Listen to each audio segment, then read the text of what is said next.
Have you ever wondered how helicopters manage to fly, hover, and even move sideways? Unlike airplanes, helicopters don't need a runway to take off or land. Their secret lies in the spinning blades on top, known as rotors. Each rotor blade acts like a mini airplane wing, generating lift as it spins. By adjusting the angle of these blades, the pilot can control how much lift is produced, allowing the helicopter to rise, hover, or descend. To move forward or sideways, the pilot tilts the rotor disc, directing some of the lift in the desired direction. But there's more.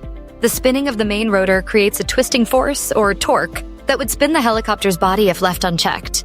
That's why helicopters have a tail rotor, which counters this spin and keeps the aircraft stable. This unique design lets helicopters perform rescue missions, military operations, and reach places airplanes simply can't.